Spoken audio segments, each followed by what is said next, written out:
नमस्कार। आज सुनिए आत्मा की आवाज जो कमलेश्वर जी के द्वारा लिखी गई है। मैं अपना काम खत्म करके वापस घर आ गया था। घर में कोई पर्दा करने वाला तो नहीं था, पर बड़ी झिझक लग रही थी। गोपाल दूर के रिश्ते से बड़ा भाई होता है, पर मेरे लिए वह मित्र के रूप में अधिक निकट था। आंगन में चारपाई पड़ी थी, उसी पर बैठ गया। भाभी खामोश सी चौके में बैठी थी। चूल्हे की आग मंझा गई थी। उन्होंने सुलगते कोयले पर घी की कटोरी गर्म होने के लिए रखी थी। मैं पहली बार इस घर में आया था, संकुचित सा बैठ गया। भाभी के पास इस तरह अकेले में बैठना भी अजीब लग रहा था और जाकर बैठक में चुपचाप बैठने पर संकोच लगता था, क्योंकि पराया घर और भाभी से पहली मुलाकात। कदम एकदम नहीं उठ पा रहे थे। शाम काफी झुक आई थी। लालटेन जलाकर भाभी फिर वहीं चूल्हे के पास आकर बैठ गईं। उस उमस और खामोशी के वातावरण में जी घबराने लगा। आंगन में बंधे तार पर पड़े कपड़ों की सलवटों में अंधेरा भरता जा रहा था और जलती लालटेन का पीला पीला बीमार सा थकन भरा प्रकाश और उसके सामने पड़ने पाली वस्तुओं की फैली हुई लंबी लंबी काली छायाएं। घुटन सी महसूस करते हुए, बहुत झिझकते कई बार कोशिश करने के बाद एक बार आवाज फूट ही पड़ी, क्या गोपाल भैया बहुत देर से आते हैं? अक्सर देर हो जाती है।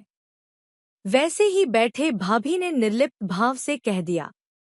मैं खामोश हो गया। अब और कोई प्रश्न भी नहीं था।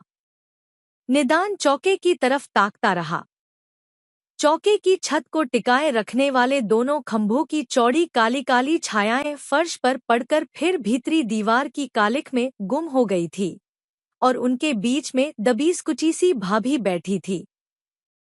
मैं उकताकर उठना ही चाहता था कि भाभी बोली, आप खा लीजिए, भूख लग रही होगी। नहीं, ऐसी तो कोई बात नहीं है, अब शायद आते ही होंगे। हमसे कहा था कि 6 बजे तक जरूर आ जाएंगे। बहुत संभलते हुए घरेलू तरीके से मैंने कहा। चौके का धुआं अब तक साफ हो चुका था, पर घर के और हिस्सों से अधिक कालिख उसमें फैल चुकी थी। मैं गौर से भाभी को ताक रहा था, क्योंकि यह तय था कि उनकी नजरें मेरी ओर नहीं उठेंगी।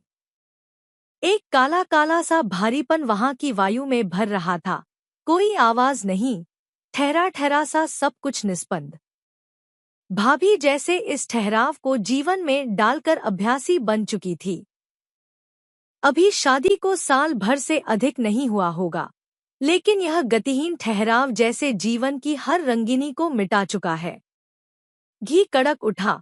भाभी ने उंगलियों से पकड़कर हटा दिया, कुछ इतनी आसानी से कि जैसे गर्म धातु जरा भी असर नहीं करती। न उंगली थरथराई, न कलाई ने जल्दी की। धुआं छोड़ती हुई ठिंगरी भी अब तक बिल्कुल चुप हो गई थी। काफी देर बाद वह ऊबती हुई कुछ कहने जा रही थी कि गोपाल आ गया। मुझे देखते ही वह बोल पड़ा। काफी अकेलापन महसूस किया होगा, क्या बताऊं, देर हो गई। मैं खामोश रहा। वह कमीज उतारते हुए कहने लगा, इन्हें तो बस रोटी गृहस्थी से काम है। अगर कनस्तर, डिब्बे और शीशियां जरा भी बुदबुदाना जानती होती तो शायद हमसे भी बात करने की नौबत न आती। तब भला तुमसे क्या की होंगी? हाँ, भाभी बड़ी गंभीर मालूम पड़ती है, कहकर मैंने उनकी तरफ नजर डाली। उनमें कुछ हरकत सी हुई थी, पर वह शायद पटा डालने के लिए थी। नॉट सीरियसली बट सिली, कहता हुआ गोपाल भीतर कमीज टांगने चला गया। खाना खाते वक्त गोपाल कुछ विरक्त सा हो रहा था। हर चौथे पांचवें कौर के बाद पानी पीता जाता था। हम दोनों साथ ही खा रहे थे। भाभी ने झिझकते हुए हाथ से रोटी थाली में रख दी। गोपाल ने झट से उठाकर रोटी के 4 टुकड़े कर दिए, कुछ इतनी आसानी से कि कोई खास बात नहीं थी। अरे, टुकड़े करने की क्या जरूरत है, गर्म तो नहीं है, और मैं लखनऊआ भी नहीं जो इतना तकल्लुफ बरत रहे हो। कई बार कहने पर भी जब नहीं माना तो मेरे मुंह से निकल ही गया, हद कर दी यार तुमने भी। भाई मेरी उंगलियां अभी साबित हैं। यह कहकर मैं मेहमान की बू मिटाना चाहता था। ये रोटियां हैं या नक्शे, कोई अफ्रीका का, कोई अमेरिका का। मैं अप्रतिभ सा हो गया। यदि मैं बार बार न टोकता तो शायद भाभी को यह लतीफा न सुनना पड़ता। थोड़ी देर बाद जब बाहर कमरे में आ गया तो बड़ी अजीब सी बात सुन पड़ी। शायद बगल वाले कमरे में ही गोपाल था। काफी साफ सुनाई पड़ रहा था।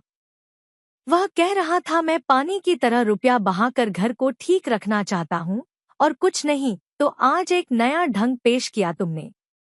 इसी तरह की शर्मिंदगी मुझे हमेशा उठानी पड़ती है और तुम अपने तौर तरीकों से बाज नहीं आती। तुम्हारी इतनी मजाल, रोटियां लग गई हैं। गोपाल तैश में कह रहा था। भाभी कुछ बोली थी। चटाक की आवाज और गोपाल का गूंजता हुआ स्वर यही चाहती थी ना? मैं सोचता था कौन हाथ छोड़े।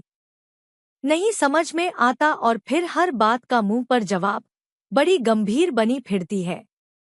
दूसरे दिन जब विदा होने लगा तो जी में आया कि गोपाल से उसके वहशीपन के बारे में कुछ कह दूं, पर हिम्मत नहीं हुई। बाहर निकलने लगा तो दूर से ही मैंने कहा, भाभी जी नमस्ते।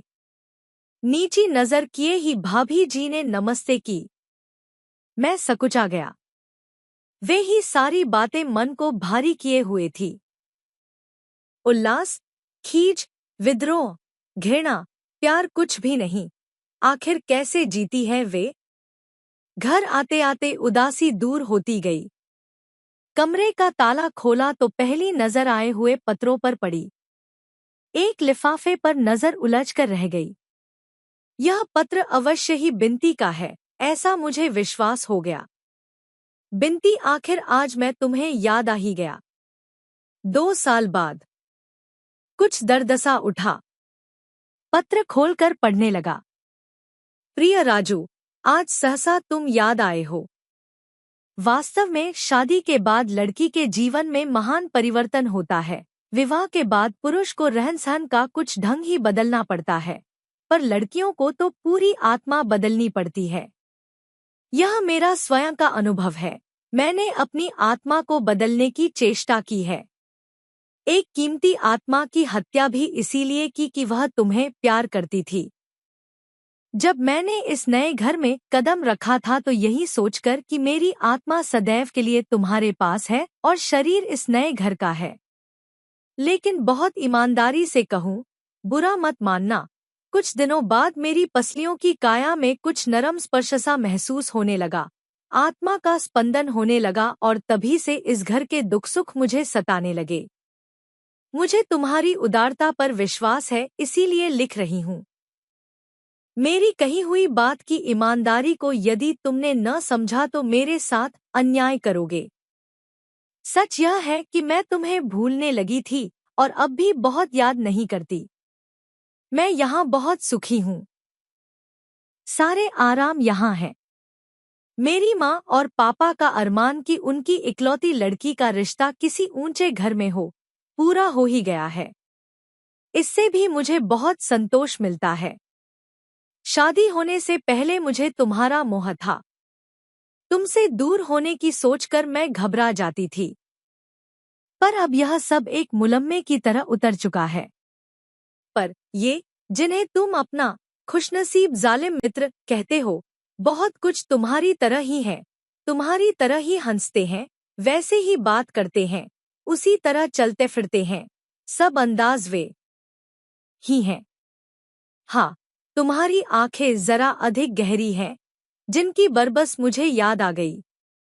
आज खाना पकाने वाली महाराजन नहीं आई। घर की बहू हूँ मैं। खाना पकाने के लिए रसोई घर में गई, शायद पहली बार। जब वहां घुसी तो बरबस यह भाव जाग उठा कि तुम्हारे साथ यदि जीवन बीतता होता तो रोज ऐसे ही मुझे खाना पकाना पड़ता। तुम्हारे साथ जीवन की तमाम कल्पनाएं मेरे दिमाग में आकर समाती जा रही थी। मुझे इस तरह रहना पड़ता, मैं यह करती, मैं वह करती, शाम को तुम्हारे आने की राह देखती, मैं खाना पकाती, तुम बीच बीच में आकर छेड़ते, कभी दाल में पानी ज्यादा बताते तो कभी रसोई घर में गर्मी से परेशान देखकर मुझे बाहर ले जाते। मेरी हालत अजीब सी हो रही थी। तुम्हारी हर बात याद आने लगी। अकेले ही रोटी बनाने बैठी तो लगा जैसे तुम अभी छेड़ने आ रहे हो। तुम मेरी आंखों के सामने पूरी तरह से उभरे हुए थे। मेरी हर सांस में तुम बस गए थे। मेरे चारों ओर तुम थे। तुम्हारे पैरों की आहट हर तरफ से आ रही थी और मेरी हर रोटी टेढ़ी हो जाती थी। हर गोल बनती रोटी अपने आप टेढ़ी होकर बदशक्ल हो जाती। यह सब मुझे बहुत अपना सा लग रहा था, जैसे पुरानी आत्मा अपने पुराने रूप में मुझे वापस मिल गई हो। खाते वक्त उन्होंने हंसते हुए कहा कि वाह, यह किसी खास जगह की रोटियों का नमूना है। माताजी बोली थी, अरे सीख जाएगी, इसमें हंसने की क्या बात, अभी आदत नहीं है। पर राजू, मेरी आत्मा तुम्हारी आहट सुन रही थी। मैंने अपने आंसुओं को दोनों की नजर चुराकर सुखा लिया। शायद किसी ने नहीं देखा। अगर देखा भी होगा तो समझ नहीं पाया होगा। मैं पत्र आगे न पढ़ सका। घुटन, बेप्सी, धुआं, ठहराव, खामोशी और उसमें ऊबती हुई आत्मा। वे बेबस उठे हुए हाथ और पानी भरी आंखें जैसे चारों ओर थीं, हर तरफ थी।